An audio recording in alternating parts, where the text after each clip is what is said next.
Hey, what's going on, everybody? David Noe with SpeakEasy HR, presented by Payroll Partners. We are back for a brand new episode 82. It's August 3rd to be exact. And we're just rolling along here this summer with some fantastic guests.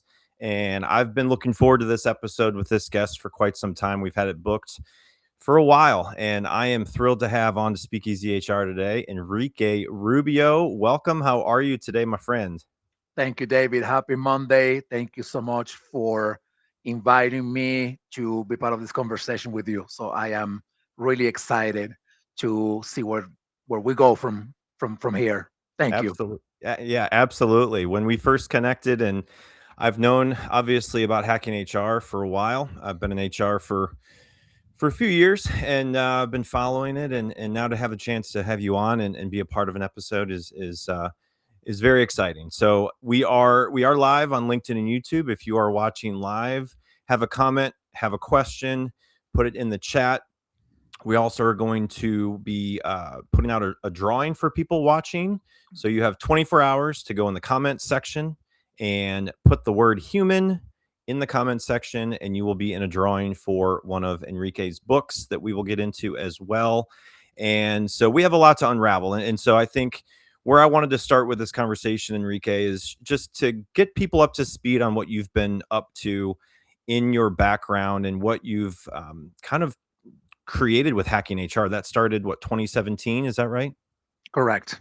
Yeah. Yeah. It's we are next month, which it's still unbelievable to me that next month is September to begin with, and it is still even more unbelievable to me that next month we're turning 9 years old.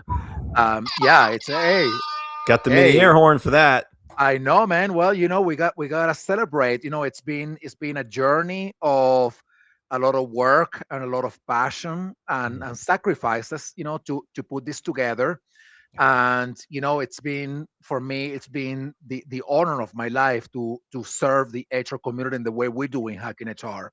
But I know we'll talk more about Hacking HR later today. But just quickly, my name is Enrique Rubio. I am originally from Venezuela. I've been in the U.S. For the past 16 years of my life, living in what I consider to be the most beautiful city that I have ever been in my life, which is Flagstaff, Arizona. Beautiful town up in the mountains of Arizona, and from here, remotely from my home office, I manage this entire Hacking HR operation, and I've been doing so for the past 6 years since living here in Flagstaff. And my background, I come from the world of technology. I am an electronic engineer by academic training. I spent about 10 years of my life working as an electronic engineer in telecommunications. And then I decided that I wanted to do something else. And I did my master's degree in public administration with a focus on HR. And this was back in 2011. And ever since, I've been in the world of HR as a consultant, in corporate HR, as a community builder, facilitator, and whatnot. So that's what I've been doing for 15 years now. And with Hacking HR, we are a global learning platform and community, bringing people together from all over the world to upgrade and elevate HR, lift it up, to live up and rise up to the challenges of the day. I will say one more thing, and then I'm going to turn it over back to you. Um, I do believe, and I have an unwavering belief in the power of HR to be the trailblazer leading people, organizations, and leaders forward into the future of work. Now, having the belief that we can do that doesn't mean that we have the skills to do it. So we first have to begin by believing, and then we say, all right, I can do that. Let me learn how to do it. And I do believe that HR is sitting at a fantastic intersection, which is understanding, for the most part, how businesses operate, and understanding, for the most part, how people operate. And if you add now AI on top of that, if we learn how AI operates, then we are sitting at an intersection that not too many people are sitting at.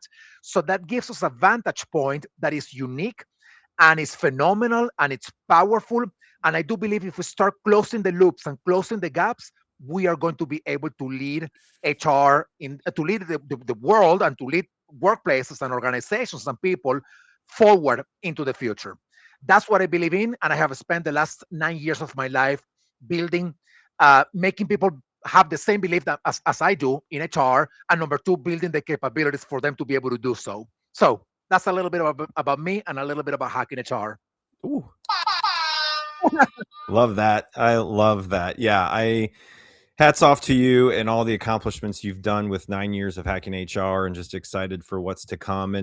And so the recent books that you have written on AI, and that's what we're going to be kind of uncovering a little bit, and how it intersects with HR. So these both came out what, in June?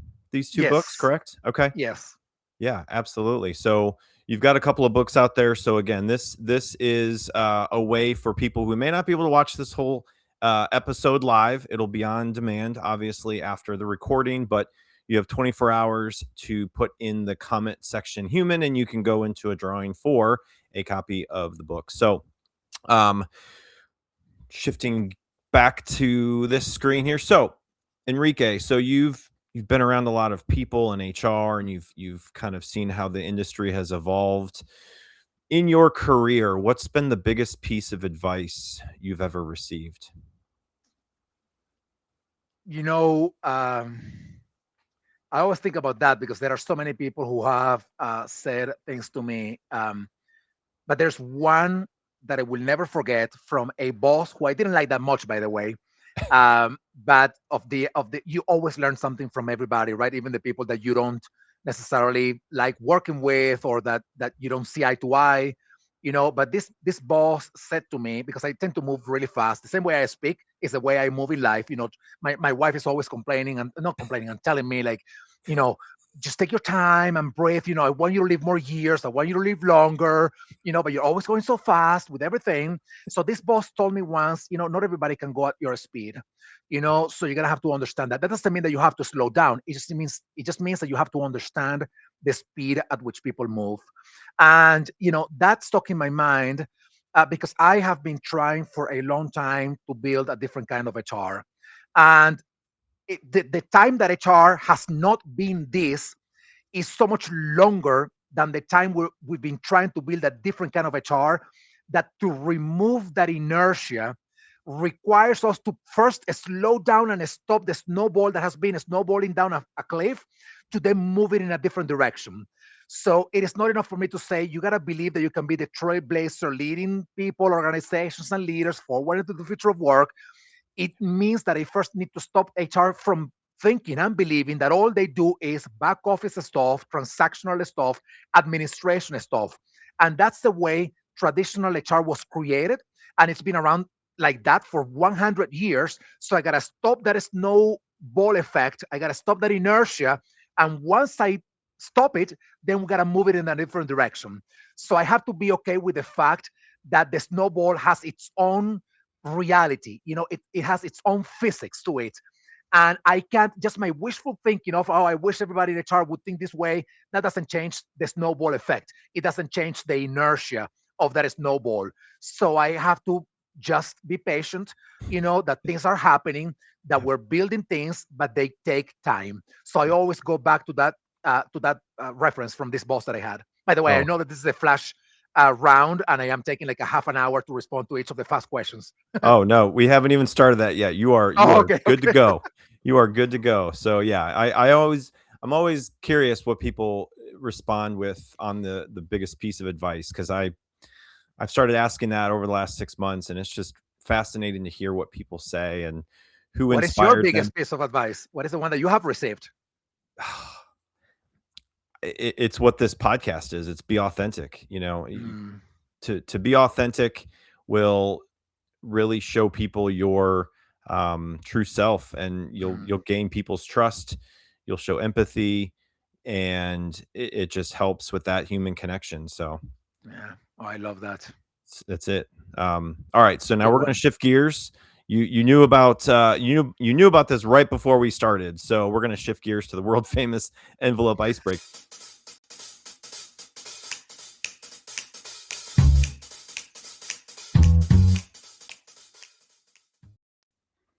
All right, you get to pick 1 through 15, one number, and we'll see what you got in here. I'm gonna go to 7. 7. Okay.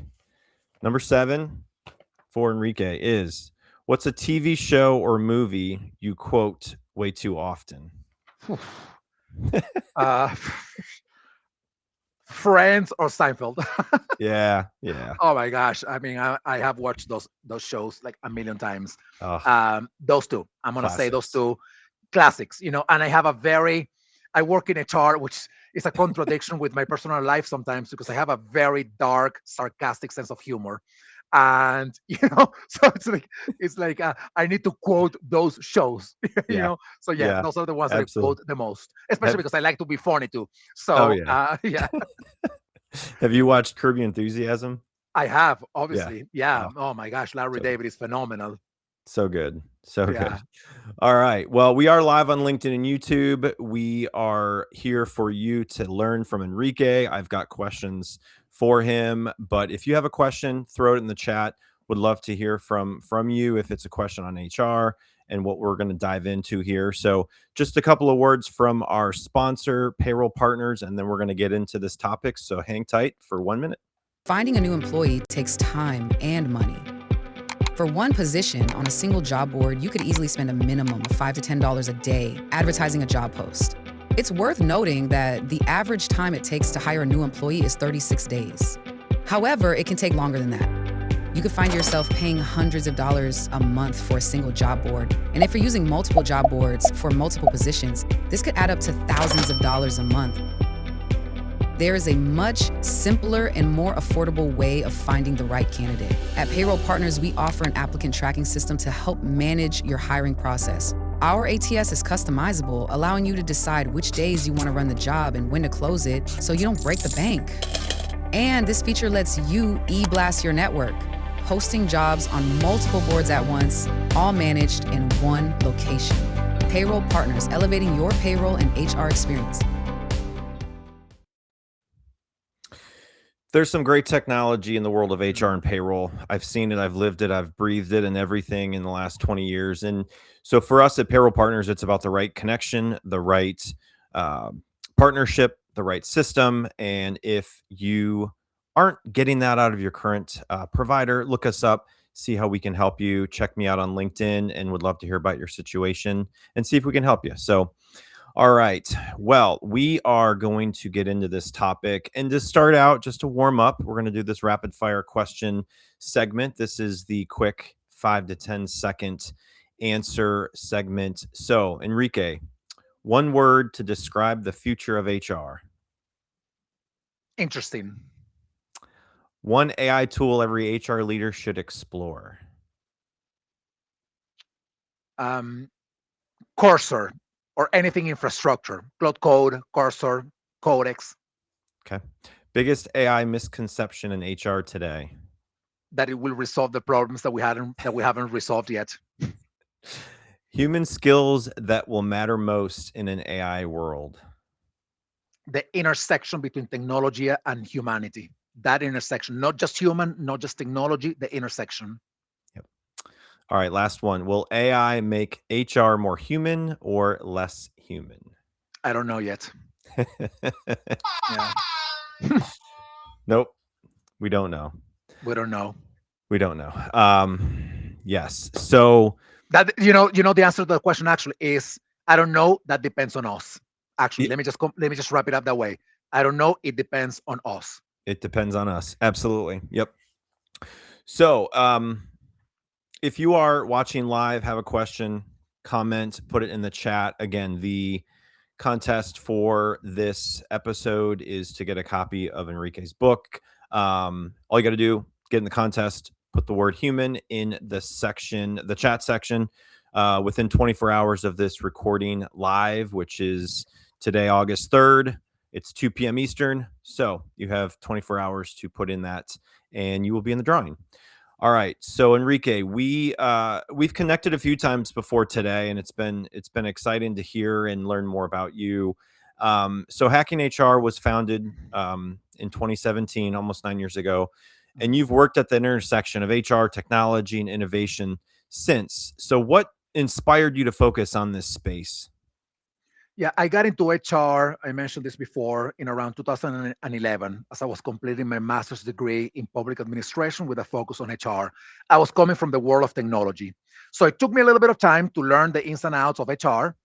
But after a while, learning the ins and outs of HR, I realized, like, holy smokes, these people move slow. That's what I was thinking back then. I was like, I just can't believe that we're doing things in this way.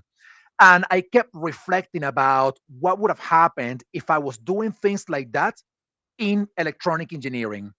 And to me, the metaphor in my mind always was, if I am doing what HR is doing, but in electronic engineering, I would be working with a typewriter and not a computer. That's how, and it is true, by the way, even chronologically, it's true. Even today, we are still using performance management systems that were creating in the 1970s. We're creating recruitment strategies that were creating in the 1950s. We're using science. We're calling some people the father of modern HR with theories that were creating in the 1990s. If I was doing that as an electronic engineer, I would have been using a typewriter and not a computer. Mm, So when I came to that realization, I said to myself, "Well, Enrique, you know what? You got to do something about this, because you know about technology. You are now in HR, so you are in the weeds of what HR, the way HR operates. So what can I do about this?" And I decided, you know what? Because I am a little bit of a self-directed entrepreneur. I said to myself, well, maybe let me put together one conversation. At that moment, 2017, I was living in Washington, D.C., and I wanted to put together a conversation between technologies and HR with the goal of closing the gaps between the speed at which HR was moving and the speed at which technology was moving. This is all mm, pre-generative AI, by the way. 2017, 5 years before ChatGPT became available. So I put together this conversation. It was phenomenal. We got a bunch of people, great speakers, but the content of the conversations was not just technology and HR. It was much more than that. So then I repeated that event in New York, in Boston, in Chicago, in Tampa, and I realized, wow, you know what? I think people have the need to have these conversations. And well, that was the origin of hacking HR. Beginning with that idea of, we need to move a little faster. We need to move in a mm. different direction. Can I do something about it? The answer is yes. What can I do? Hacking HR, some events. I can do it. Nothing is preventing me from doing it. I made it happen. And here we are 9 years later. We've had our own evolution as well, by the way. We started in 17. Then we had COVID happening, 3 years of, pretty much a shutdown around the world. So we had to reinvent ourselves more as a virtual community. Then we launched our learning programs, but that's the origin story, and that was the sort of the incentive behind it. I don't Yeah, want HR to be left behind, and it will. If it continues to operate in the way it is operating today. So it was yeah, just that observation that became my incentive, and here we are 9 years later. yeah. So you've grown it into this global learning community, where HR professionals and vendors and consultants and business leaders kind of get together and collaborate. So what have you learned from bringing so many different voices together at that global level? And what advice would you give HR professionals who want to stay ahead and continue evolving? Because I've heard a lot of people are getting out of HR, like 30% of Yeah. people. So what advice would you give them to stay ahead and continue evolving with so many new HR platforms and AI platforms out there?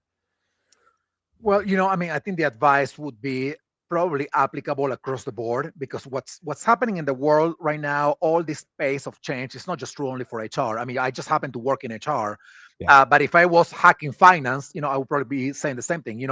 Um, First of all, it's hard to keep up with everything. We're living in a time when things are changing extremely fast. Budgets are getting cut. Resources have more constraints. As I mentioned before, the speed of change is massive, and we're being asked to do a lot more with less. So this is incredibly overwhelming, right? But even in the middle of all of that, I would still say we have to find, that 5% of our time, the couple of hours a week that we can have available to learn things that impact our profession, whether it is finance, HR, whatever it is, that may not be within the normal things that we look at every day. Mm. And I want to share with you actually a data point about this, which is very interesting. There was a research by the OpenAI Institute. I don't know what they call it. I forgot the name right now. The Economic Research Institute or something by OpenAI, the creator of ChatGPT. It came out, if not last week, the week before, and they analyzed something like 1 million chats, and they found that on average, 43% of all the interactions that somebody in one department has with AI, those 43% of those interactions are about something else that are not within their own department. So what that means is that HR people were asking questions about IT, finance, whatever. It also means that IT people were asking questions about HR, etc. So I found that incredibly interesting. And I saw this morning, literally this morning on LinkedIn, somebody complaining and criticizing that, saying like, well, now we are, in the Donning Kruger effect, where now we want to be experts in things that we're not experts at. But I'm seeing it from a different perspective. What I'm saying is, this is giving us the opportunity to be able to do our work better by understanding better the people that we're working with. So instead of having people in a company speaking the language of HR, it is much better for us to be able to understand what their language is and translate our things to their language. And if that 43% of the chats have some of that content, if people are asking something along the line, I'm not saying that this is what they're asking, but imagine for 1 second that what they're asking is, I have an engagement strategy that I want to present to the CFO, but I want to make sure that I present it in the way that a CFO understands. That to me is so much more powerful than us in HR being great at creating engagement strategies. You know what I'm saying? Yeah. So that's the advice that I would give anybody in any profession. Take that Mm. 5% of your time and learn things that would not be traditional within your current sphere of work. Because those things, when you connect the dots with them, you will be creating the kind of value that somebody only inside or outside your sphere of influence will not be able to create. That's Mm. why I said before, HR is sitting at a phenomenal intersection: people operations, AI strategy, business operations. But we need to connect the dots. And to connect the dots, we need much more than just understanding people operations. We need to understand, again, AI strategy and business strategy, and then connect the dots. So Mm. if anybody works in marketing, if anybody works in IT, whatever you work, the advice is the same. If you work in IT, learn about HR. If you work in sales, learn about marketing or IT. If you work in marketing, learn about engineering. I'm not asking you to become an expert in those fields. I'm asking you to have the basic understanding of what it is that they do, because then you're going to find an intersection, a connecting point that only you can see, because only you are understanding these two areas of work. So Mm. that, David, is my advice for HR and across the board as well. I hope every HR professional listens to that, because that was I've been phenomenal. sa- I've been saying this for 9 years, by the way. This is not new right now. You go back to podcast interviews, events, recordings of things that I have said in the past, and I have said the same thing every time somebody has asked me or had asked me, what do you think HR people need to remain relevant in the future? I always said the same thing. You have to learn things that are outside of HR. And I wasn't Mm. just referring to technology, by the way. I was referring to, P&L. I mean, how many people understand P&L today, and how many people are capable of understanding what they do in HR with the P&L of their organizations? I bet that is, 1% of the people, if maybe 2%, Yeah. right? So if we don't understand the basics of how our work impacts the long-term sustainability, strategy, profitability, or impact of a company, how can we claim that we're doing something meaningful in the Mm. organization, right? Yep. So even going from the very basic to more meaningful things, you need to learn things that are outside of your sphere of influence. Yeah. So let's shift gears a little bit about really something that I think HR plays a significant role in, and it's more of the human connection within an organization. So, how can HR leaders embrace AI while still protecting that human connection that makes the employee experience positive and makes it possible? A good question. And maybe I will begin by saying that, I mean, one thing that I have learned to do may not be the best way to do it. Is create a sense of urgency and reality of what is happening right now in the workplace, right? So I'm going to use another example, and then I'm going to come back to your question. So when people ask me questions like, do you think that just by being more human, we're going to be able to preserve our jobs in the age of AI? The answer to that is no. That's not enough. So if you hear from others, which I continue to see on LinkedIn, a bunch of people saying like, learn how to be a better, more empathetic and more curious, and have better critical thinking, and then you can beat AI. You won't. You can't beat AI. This idea of another human using AI, will beat the person who doesn't use AI. That is not true. And we've seen that this year in the massive layoffs that we've seen in the technology sector, where they are letting people go who were using AI already and they were still let go. So the reason why I'm using this example is to say, we have to have a sense of urgency that whether we want it or not, the advancement of AI is inevitable, but the consequences are not. The consequences are more depend much more on the way we influence and steer the progress of AI. AI will continue advancing. What we do with it now depends on us. So let me bring that back to your question. What does HR do with AI? So let's just begin, by saying that, using very mundane example. Just bring your team together and map out everything that you do, and you're going to do it in two different ways. Take a process, whatever you do, put it on paper, and list all the activities that you love doing about that process and all the activities that you hate doing about that process, because maybe they are repetitive, they have no meaning to them, because they are transactional or administrative, but you still have to do them, right? So you map them out. Then think, how can I, this is very simple, by the way, how can I use AI to take over the things that I don't want to do, but I have to do them today because, well, I don't have any option? How can I use AI to take over these functions so that I can take back that time to do more of what I love? So what that's going to allow you to do is a little exercise of process transformation, a very basic exercise of process transformation, embedding AI as a capability in your process. You take something that you currently do, you list all the things that you love doing, and whether as a human or with AI, and then you list all the things of that process that you hate doing. And the things that you hate doing, for whatever reason it is, then see how AI can help you do them so that you can do more of the things that you love. One example of this, there are low hanging fruits, right?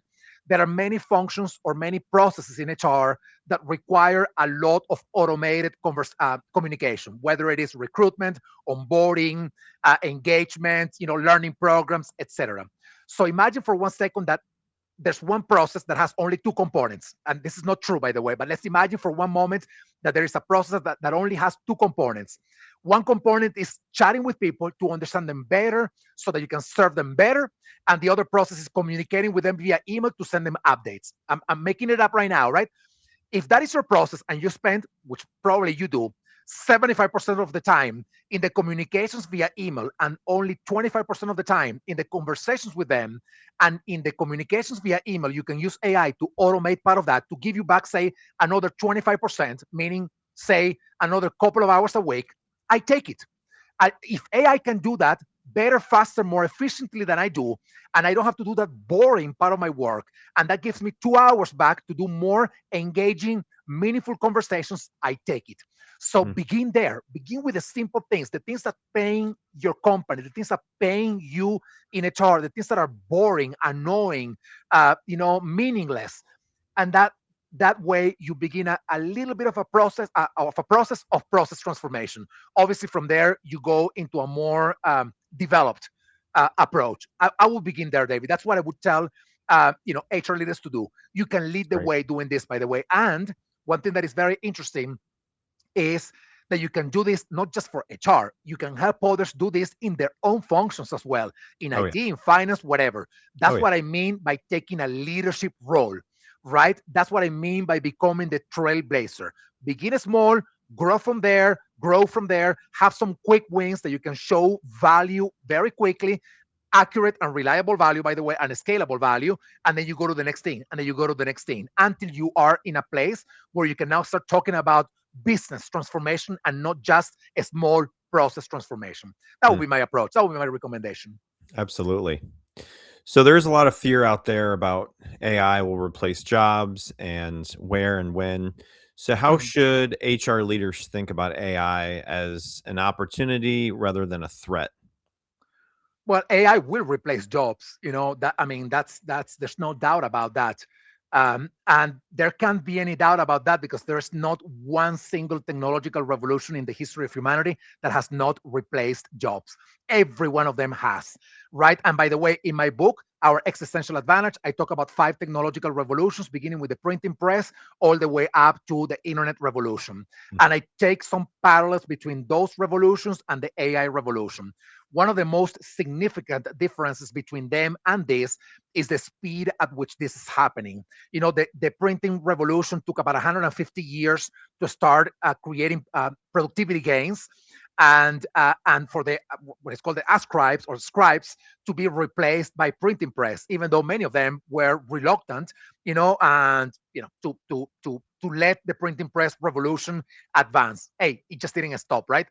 The same thing is happening in the world of AI, only that is happening faster. So AI will replace jobs. So if the way I think about this, and this is very personal, by the way, and I like to tell this story just because I think it turns my insights into realness. If I continue doing what I am doing today in Hacking HR, my company, we continue doing what we're doing today, what we have been doing for the past 9 years, and we continue doing that for the next couple of years, I won't have a business in 2 years from now because the world is changing. The way people learn, the way people consume content and knowledge, the way people put that knowledge and those concepts into practice has changed dramatically just over the past 3 years because of AI. So I know that my company can't stay the same. I don't exactly know yet. I have to confess this. I don't exactly know yet what the new direction will be. We have some hints, some insights about what that new direction will look like, but I know it can't be what it is today. So number one, know that AI will replace jobs. Number two, be aware that you and your company are disruptable. That like it's very rare that anybody would have full control over a market, over a product or a service, especially when now everybody goes to open a Claude code account and can build whatever they want in a couple of hours, right? There's got to be some realness in here. The third component of this is there has to be some. I'm gonna go back to authenticity, right? There have to be some authentic conversations in the workplace where you tell people, will we stay in business as an industry, as a company? The answer is we don't know. Will you have a job in 6 months from now, in 12 months from now, in 24 months from now? The answer is we don't know. So this is what we want to invest on. We want to invest in making sure that this company remains relevant, and we want to make sure that we invest in you to remain relevant, whether for this job that you have right now or another job in this company or another job outside of this company. There has to be realness in these conversations. I know this is hard, but I don't know. I prefer these hard conversations than working in Facebook and finding out at 4 a.m. that I was sent an email by my boss saying, goodbye, thank you for your job, which is what they did to 8,000 people about a couple of months ago. They told them, don't come to work today, work remotely, and they received an email at 4 a.m. saying, thank you, but AI is replacing you. I mean, you right now, we can imagine the things that will happen down the road. We may not know exactly how they will impact us as a company or the individuals in the company, that we can say, because we don't know, there is a likelihood that we will surf or ride this wave and be successful at the end, or that we may need to make tough decisions. So let's be real about these conversations. Hopefully HR can lead the way in that sense too. Yeah. Yeah, you've answered a few other questions, and I think you can expand on a little bit. So more so with just an organization as a whole, to avoid implementing AI just because it's the latest trend and what everybody's talking about, and instead focus on solving real business and employee challenges, beyond what you've already kind of explained, what can HR professionals do to kind of steer that ship for an organization in their role? have conversations with a lot of people. Yeah. Begin by having conversations with a lot of people, especially with the managers and the leaders in the organization. Begin having the conversations with them. I myself have so many conversations with people that I appreciate and I respect very much. And I sometimes think that they are very sophisticated in AI and they are not. So by default, I am already making an assumption about their level of proficiency when it comes to AI. And more importantly, I am making an assumption about their level of proficiency when it comes to business transformation for the age of AI. So you gotta know where you are, right? I mean, things are moving fast, but you may be making assumptions that even your CEO knows what to do. You know, there have been I have been working with a couple of companies where they told me the CEO is mandating this thing, but when we go to reality, it's like completely different from what the CEO is mandating. It's like that's unattainable, Mm. goal that they are trying to establish in here. So you got to have the conversations with the leaders in your company to understand where they are, where they want to go, what they think AI is, what they think the opportunities and limitations of AI are, and how you can create a strategy around that. So have a lot of conversations. You're gonna need that Yeah. very much. Yeah. Yeah. So you've written recent books on AI and the future Yeah. of work, and that's something that we're offering to the listeners, to potentially get a copy of your book. All you got to do, put the word human in the comment section over the next 24 hours, and you'll be in that drawing. So, what is one lesson you believe every leader needs to understand about where work is headed? Good question. Um, it's just very difficult to respond to that question because I mean, this idea, like, you have guys like Elon Musk who has been wrong about pretty much everything he has said about everything, um, in very nefarious ways, by the way. But people look at him and say, well, this guy is living in the future. Well, he's not. He's not living in the future. He doesn't know. I mean, he's building things for the future, but the timelines of the things he's saying are completely wrong. And Yeah. I'm using this as an example to say that it's very difficult to predict what's going to happen down the road, especially when you have periods of political instability, like here in the US, where things change, pretty much overnight about everything, right? So it's pretty difficult to define what the next few months or years will look like. Yeah. But to me, that is the lesson. To me, the lesson is we have to be prepared for everything. Mm. You have to be prepared for everything. You have to be prepared for tomorrow somebody turning off all the AI data centers and there no AI anymore. And I don't think that's going to happen, obviously, but you have to be prepared for something like that. You have to be prepared for something that we should be preparing for, because I do think that this is actually going to happen. A lot of companies are building massive amounts of infrastructure on top of AI because Hmm. the tokens that we are using for AI right now are heavily subsidized. Mm. Because all of these companies, they don't care going, losing money to, like all companies that begin their journey, they lose money until they don't lose money anymore. So right now we're building massive technology infrastructure on tokens that eventually we're going to have to pay more for. And when we start paying more for, what's going to happen is that we will find out that we can't afford that, or that we ended up replacing humans, which were better than the cost and the efficiency of AI. So we have to be prepared for that too. Or we have to be prepared for the future where AI does everything and all we got to do is just see what AI is building and say, oh, yeah, good job. I don't know if that's going to happen, and I hope not, Yeah. but we Yeah. have to be prepared for a future like that. So to me, the name of Yeah. the game here is adaptability, preparedness, flexibility, because we're going to need a lot of that. Mm. But I'm going to add a second component to this, right?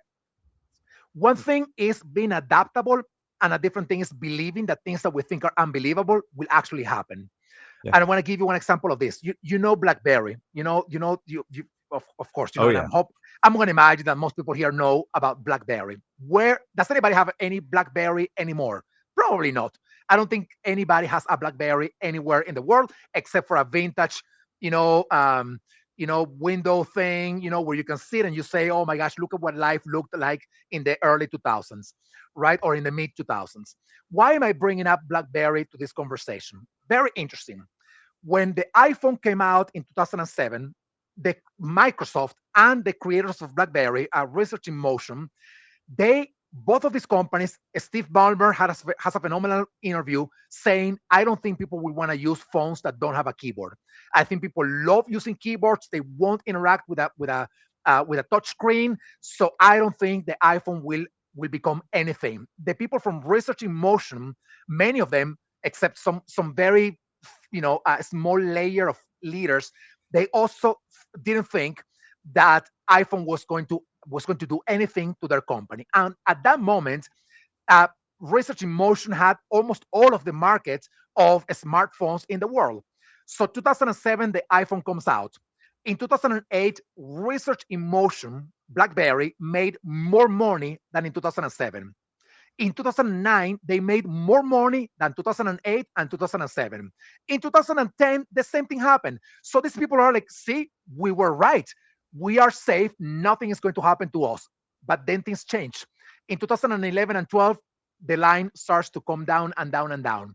And they are nowhere to be found right now. And Apple became again recently the most valuable company in the world. Mm. So what is the story here? These people didn't believe that something like an iPhone could disrupt their business. So even if they were flexible, which they were, even if they were innovative, which they were, even if they were adaptable, which they were, if you don't believe that something like that can happen to you and disrupt your business, adaptability, flexibility, innovation don't matter at all. Yeah. And Yeah. another great example of this is Kodak. Kodak, what is Kodak today? I mean, like Kodak owned something like 90% of the film photography market and something like 85% of the film photography camera market. This was back in the 1970s. This was the most innovative company in the world. Everybody loved Kodak. So they invented digital photography in the 1970s. And the executives at Kodak said, cute, let's patent that technology. I don't think it's going to do anything to us. Well, they were wrong. So they were the most innovative company in the world, but they didn't believe that the very technology they invented was going to disrupt their own business. So, David, all of this to say in very simple terms, you have to be adaptable, you have to be flexible, you have to be innovative, but you have to believe that some things could happen to you, even if you feel 100% safe that they won't. Yeah. Yeah. Yeah, it is a fascinating time to be in work in HR. And I want you to speak to the young professionals that have entered the workforce primarily in an HR capacity. They've Mm. maybe gone to school, gotten certified, or a degree in human resources. What advice would you give some of those younger professionals, or people that are just entering the profession in human resources? The same thing that I mentioned before for the most senior, for the most seasoned professionals. You have to learn things that are outside of HR. Your value, yes, HR is awesome and I love it and whatever, but the value of being a great HR professional will not come just by being the most knowledgeable HR professional. I know that's kind of a counterintuitive, right? The value of being a great HR professional is when you're able to do great HR with other things, with embedding finance, embedding IT, embedding marketing, embedding sales, using AI, using analytics. The value, and the same thing would apply for, again, I say the same thing. This is not just because I'm talking to HR people. If I was talking to marketers, salespeople, engineers, I would say the exact same thing. Yeah. The greatest value of you as a professional in any field comes from what you know about that field and how well you can connect it with the rest of everything that impacts an organization. Yeah. I am not trying to imply that you have to be, as an HR professional, that you have to be an expert in finance. That's not what I'm trying to say. You have to know enough about finance so that you, as an HR professional, you can serve finance, you can connect the dots and create more value. So Mm. that to me would be the advice that I would give to younger professionals.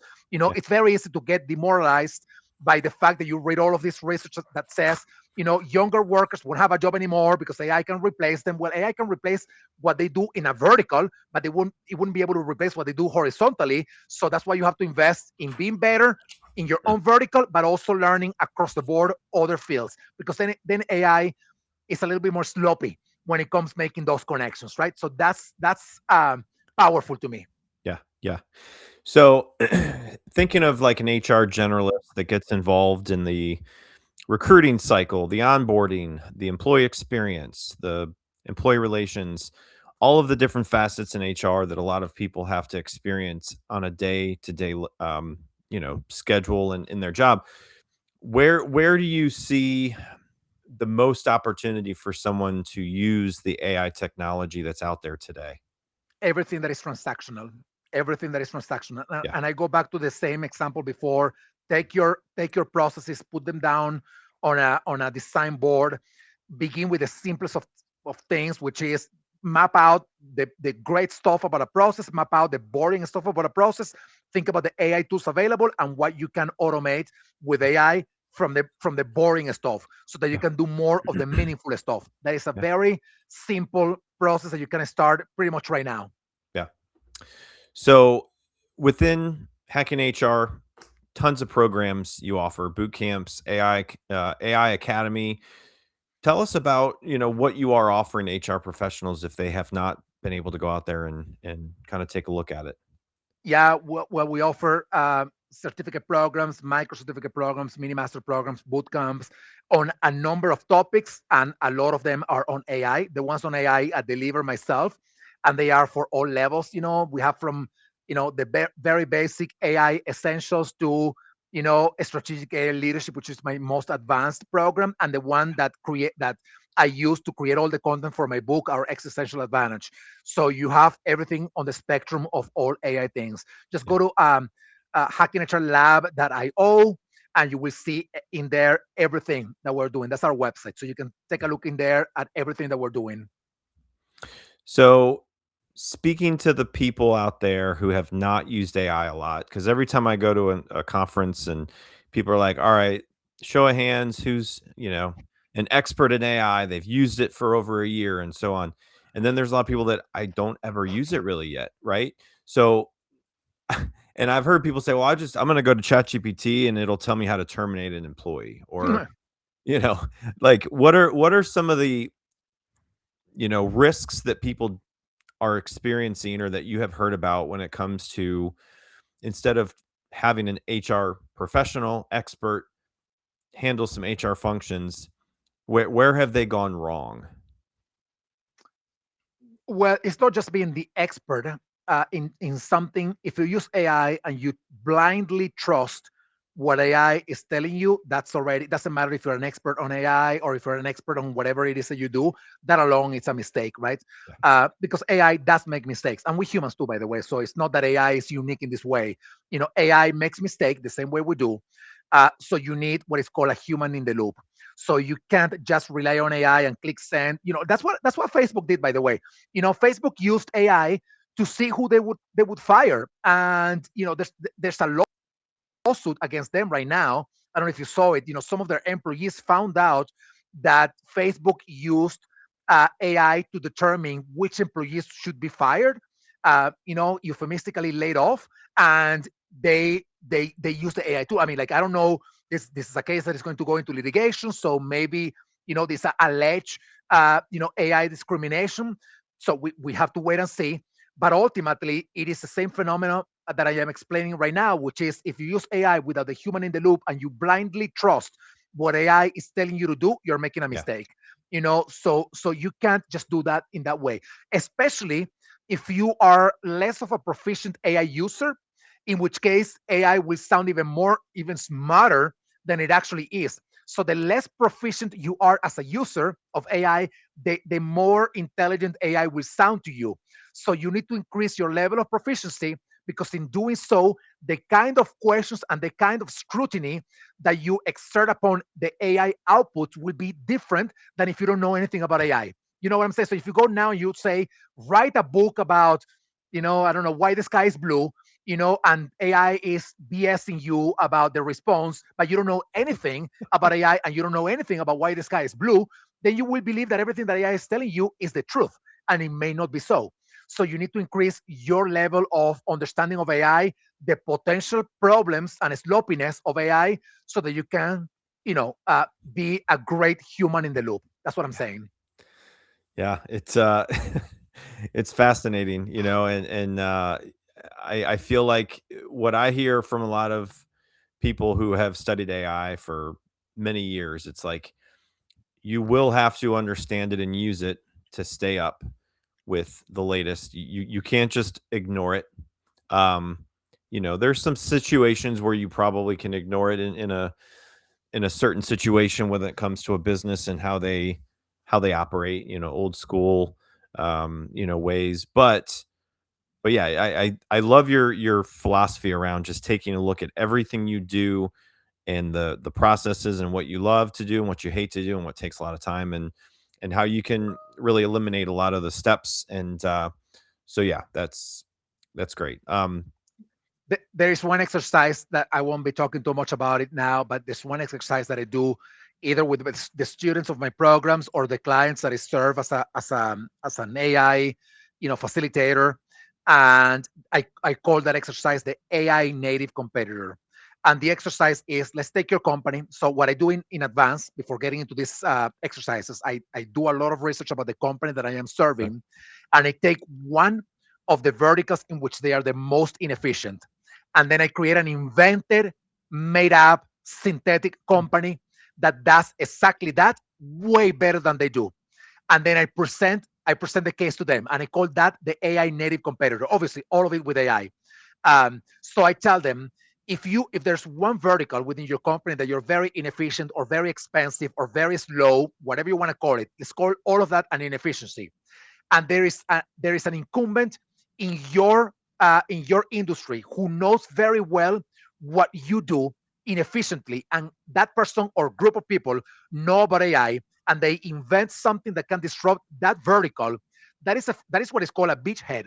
That is the first entry point to say, yes, you can go with Acme company, but of all the things that Acme does, I can do this one thing way better than they do, right? And that is the one way that a client would say, okay, let me try you out, and you can start from there. I like to use that exercise because very often, even you said before, even for the most, like legacy companies, the ones that maybe move a little slower, doing an exercise like this, when I present it to them, they are like, holy smokes, this, I do, literally, I see their faces, and they are like, this looks real, and I am like, yeah, I made it all up. But if I know, if me as somebody who doesn't know about your industry can make that up, imagine somebody who is in your industry who knows about AI. They can actually make up the same thing and create the actual company to disrupt that vertical in your business. So you got to be aware of this because you are disruptable. That's what I'm Yeah. saying. So anyway, that exercise is really like it's like a wake up Yeah. call, so to speak, for people who don't believe that AI can disrupt Whew. them. Yeah. I bet that is fascinating. All right. So as we wrap up, Enrique, one more question for you. Fast forward 5 years, it's 2031. What will the best Hmm. HR organizations be doing differently because of AI? And what should HR leaders start doing today to prepare? I don't know what the future is going to look like in 5 years. I think whatever you can do to build the uh, the infrastructure for change management, for process transformation, for adaptability, for flexibility, for innovation, and for believing that something that may sound unbelievable could actually happen. I think building that infrastructure is the most long-lasting capability that you can build in your company. Because in 5 years from now, I don't know what's going to happen, but I know things are going to Yeah. change. And I know that in 5 years after that, I don't know what's going to happen, but I know things will change.